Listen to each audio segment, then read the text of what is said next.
여러분, 오늘 우리가 나눠볼 이야기는요, 그냥 어떤 정치 스캔들 딱 거기서 끝나는 게 아니에요. 오히려 어떻게 우리는 똑같은 사실을 보고도 이렇게까지 다른 결론을 내릴 수 있을까? 바로 이 질문에 대한 이야기입니다. 팩트라는 게 있잖아요. 이게 논쟁을 끝내는 게 아니라 어떨 땐 더 격렬한 전쟁을 시작하는 신호탄이 되기도 하더라고요. 자, 한번 보세요. 정말 흥미로운 지점인데요. 어떻게 이 두 가지 말이 동시에 사실일 수가 있을까요? 한쪽에서는 법원이 유죄라고 땅땅땅 판결을 내렸다고 하고, 다른 쪽에서는 아니 대학에서 직접 조사해봤는데 최종 합격에는 아무 영향 없었다고 하잖아요. 바로 이 지점에서 절대 끝나지 않을 것 같은 온라인 논쟁이 시작되는 겁니다. 자, 그래서 오늘 이 시간에는요, 이 뜨거운 논쟁이 도대체 어떻게 흘러가는지 그 흐름을 한번 같이 따라가 보려고 합니다. 스캔들이 어떻게 시작됐는지부터 시작해서 양쪽이 뭘 근거로 그렇게 팽팽하게 맞섰는지, 그리고 이 싸움이 시간이 지나면서 어떻게 다른 싸움으로 번져가는지 하나하나 짚어볼게요. 네, 그럼 첫 번째 순서입니다. 대한민국 사회를 정말 뜨겁게 달궜던 이 논란, 그 시작은 어디였을까요? 모든 건 하나의 의혹에서 시작됐습니다. 굉장히 유력한 정치인이 자녀의 대학 입시를 위해서 서류를 위조했다더라. 이 작은 불씨 하나가요, 순식간에 대한민국 전체를 둘로 딱 나눠버리는 거대한 불길이 되어버렸죠. 자, 먼저 한쪽 입장을 들어볼까요? 이분들의 주장은 아주 간단하고 명료합니다. 법원의 판결, 공식적인 수사 결과, 바로 여기에만 집중하자는 거죠.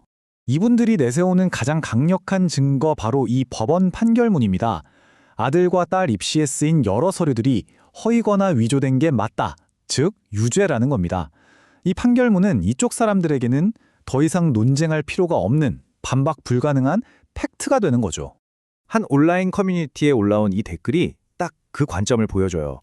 이미 법원에서 유죄라고 결론을 내렸는데 이걸 아니라고 하는 건 그냥 사실 자체를 부정하는 거 아니냐. 그러니까 더 이상 말 섞을 필요도 없다는 아주 단호한 입장인 겁니다. 좋습니다. 그럼 이제 반대편으로 한번 넘어가 보죠. 이쪽에서는요, 수사 자체의 동기나 법원의 판단 기준에 대해서 근본적인 물음을 던집니다. 자, 그런데 반대편이 꺼내든 카드가 바로 이겁니다. 법원 판결과는 좀 다른 이야기를 하는 것 같죠? 바로 부산대학교의 자체 조사 결과입니다. 대학에서 직접 확인해보니 문제가 됐던 그 표창장이요, 실제 당락에는 어떤 영향도 주지 않았다는 공식 발표였어요.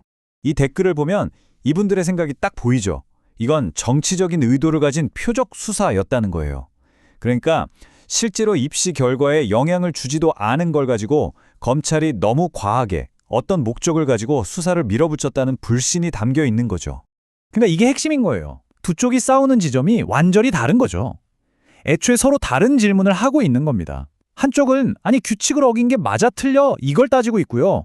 다른 한쪽은 그래서 그게 경기 결과를 바꿨어 안 바꿨어 이걸 묻고 있는 거예요. 보세요. 똑같은 사건인데 질문이 다르니까 답이 같을 수가 있겠어요? 근데 논쟁이 여기서 끝났으면 제가 이 이야기를 꺼내지도 않았겠죠. 조국 전 장관의 사과가 발표되면서 이 논쟁에 기름을 부어버립니다. 보통은 사과를 하면 논란이 좀 가라앉잖아요. 근데 이건 오히려 논쟁을 훨씬 더 복잡하게 꼬아버렸어요. 도대체 이 사과를 어떻게 받아들여야 할까요?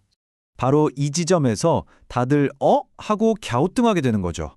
아니, 지지자들은 무죄라고 믿고 있는데 당사자는 왜 사과를 하지? 이 모순처럼 보이는 행동 때문에 온라인은 다시 한번 활활 불타오릅니다. 보시는 것처럼요, 죄송합니다 이 한마디를 두고 해석이 하늘과 땅 차이로 갈립니다. 한쪽에서는 거봐라, 결국 자백하는 거 아니냐 이렇게 받아들이고요. 다른 한쪽에서는 아니다, 이건 법적인 잘못을 인정한 게 아니라 사회적으로 논란이 된 것에 대한 도의적인 사과다 이렇게 해석하는 거죠. 하나의 행동이 또다시 두 개의 다른 진실로 나뉘는 순간입니다. 이렇게 서로의 시각 차이가 조금도 좁혀지지 않으니까 결국 남는 건 뭘까요? 맞습니다. 정말 끝이 보이지 않는 온라인 전쟁뿐이죠. 한쪽에서는 이 사건을 보면서 사법 시스템 전체에 대한 아주 깊은 불신을 표현합니다. 이건 그냥 개인의 비리가 아니라 개혁을 막으려는 검찰과 사법부의 거대한 카르텔에 희생된 거라고 보는 거죠. 그런데요, 반대로 같은 편이라고 생각했던 사람들 사이에서도 비판의 목소리가 터져 나옵니다. 이 스캔들 때문에 우리 진영 전체가 분열되고 있다. 이제 이 사건은 우리에게 너무 큰 짐이 되었다. 이런 주장인 거죠. 바로 이 지점이 정말 중요합니다. 이제 논쟁의 주제가 입시 비리 그 자체를 넘어섰어요. 사람들은 이제 사법부를 믿을 수 있나? 언론은 제대로 보도하고 있나? 도대체 진짜 공정한 게 뭔가? 같은 훨씬 더 크고 어떻게 보면 철학적인 문제들을 가지고 싸우기 시작한 겁니다. 결국 이 모든 상황이 우리에게 아주 근본적인 질문 하나를 던지고 있는 것 같아요. 법원 판결문도 있고 대학 조사 결과도 있는데 이렇게 명백해 보이는 증거들 앞에서 왜 사람들은 완전히 반대편에 서게 될까요? 도대체 우리의 신념은, 우리의 믿음은 무엇으로 만들어지는 걸까요? 그래서 오늘의 한 줄 요약은 이겁니다. 우리는 사실 팩트 그 자체로 싸우는 게 아닐지도 모릅니다. 수많은 팩트들 중에서 어떤 걸 더 중요한 팩트로 선택할 것인가, 이걸로 싸우는 거죠. 법원의 판결문이 더 중요한가요? 아니면 대학의 조사 결과가 더 중요한가요? 이 질문에 어떻게 답하느냐가 각자의 진실을 결정하는 겁니다. 어쩌면 다음번에 비슷한 논쟁을 볼 때 뭐가 진짜 사실이야? 라고 묻기 전에 저 사람에겐 왜 저 사실이 더 중요할까? 이렇게 한번 생각해 보는 것도 좋지 않을까요? 오늘 이야기가 여러분의 생각에 작은 도움이 되셨다면 좋아요와 구독, 그리고 알림 설정 꼭 부탁드립니다. 여러분의 관심이 저희가 더 깊이 있는 이야기를 만드는데 정말 큰 힘이 됩니다. 시청해주셔서 진심으로 감사합니다.